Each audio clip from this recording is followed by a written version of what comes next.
सावली से हाथ जोड़कर माफ़ी मांगी है लता ने पैरों में गिरकर। और दूसरी तरफ नयनतारा ने अपने पति की जान बचाई है जहरीले सांप से। नयनतारा सीरियल के आज रात के एपिसोड में आप सबको देखने को मिलेगा कि नयनतारा भोले बाबा की शिवलिंग को सर पर उठाकर शंख बजाते हुए पहुंच जाती है अपने पति सूरजो के कमरे में और देखती है कि सांप एक छाती पर बैठा है और सबको कह देती है कि कोई हिलेगा नहीं। और तभी वो शंख बजाती रहती है तो सांप जो है वो पलंग से नीचे उतरने लगता है और तुरंत ही सूरजो खड़ा हो जाता है और वो उस सांप को उठाने की कोशिश करेगा, लेकिन नयनतारा गर्दन हिलाकर मना कर देती है कि आपको उठना नहीं है, कुछ मत करना। तो धीरे धीरे करके वो सांप जो है बढ़ रहा है नयनतारा की तरफ और आपको देखने को मिलेगा कि सावली वहीं पर खड़ी हुई है और वो तभी सोचती है कि ये बहुत अच्छा मौका है, मैं इसके मुंह में ना जहर डाल देती हूँ। वो अपने मैजिक से उसके मुंह में जहर डाल देगी और ये सब कुछ जो है वो देख लेती है लता, क्योंकि लता को पता है कि जो जहर वाले सांप होते हैं उनके दांत वांत कैसे होते हैं। तो वो तुरंत ही समझ जाती है कि ये तो जहर वाला सांप है, नहीं नहीं नहीं ऐसा नहीं हो सकता,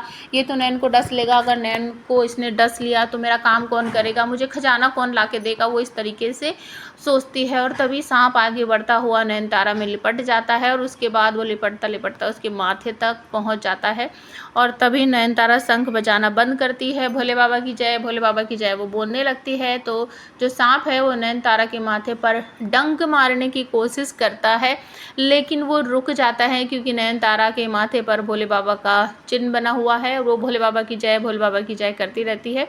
इस वजह से वो उसको डंक नहीं मारता है, वो उसके माथे से होता हुआ ऊपर जाकर शिवलिंग पर बैठ जाता है और नयनतारा लेकर उसे नीचे आ जाती है।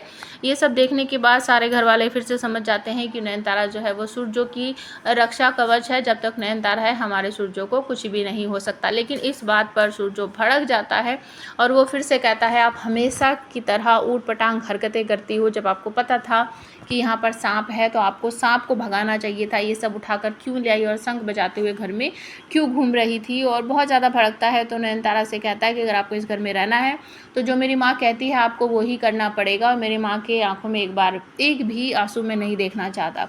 तो नयनतारा वादा करती है, वो इस समय लता की बात नहीं कर रही है, वो ललिता की बात कर रही है।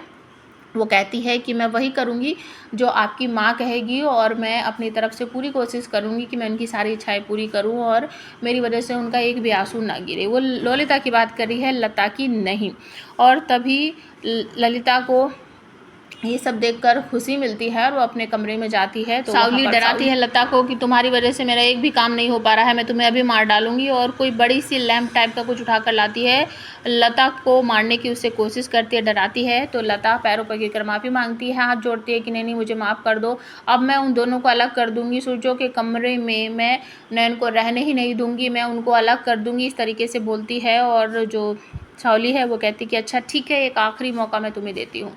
और इसके बाद आपको देखने को मिलेगा कि नयनतारा जो है उसे पक्का शक है कि ये सांप वगैरह जो है वो लता मासी नहीं रखा है। तो वो उसका सबूत ढूंढने के लिए अपनी जो बड़ी दादी है उससे मदद मांगती है कि आप घर वालों को भटकाना और मुझे ये बताओ कि घर का जो पुराना सामान होता है वो कहाँ रखा जाता है। तो वो बता देती है कि वहाँ है। तो नयनतारा जो है वो वहाँ जाकर ढूंढने की कोशिश करती है कि अगर घर वाला ही कोई लाया है तो टोकरी वोकरी तो इस घर में कहीं ना कहीं रखी होगी। तो वो स्टोर रूम में जाकर वो टोकरी ढूंढने की कोशिश करती है और पीछे पीछे लता जो है वो भी आ जाती है। उसको पूरा यकीन है कि अगर इसको टोकरी वोकरी मिल गई ना तो ये सबके सामने मेरा भांडा फोड़ देगी कि मैंने ही ये यहाँ रखी है। तो वो अचानक से पीछे से आ जाती है और नयनतारा का गला दबा के कहती है तुझे मरने का बहुत शौक है ना, तो ले मर, अभी मर। वो बहुत ज़ोर से उसका गला दबाती है और कहती है कि मैं तुझे अभी मार डालूंगी, मुझे कोई खजाना वजाना नहीं चाहिए।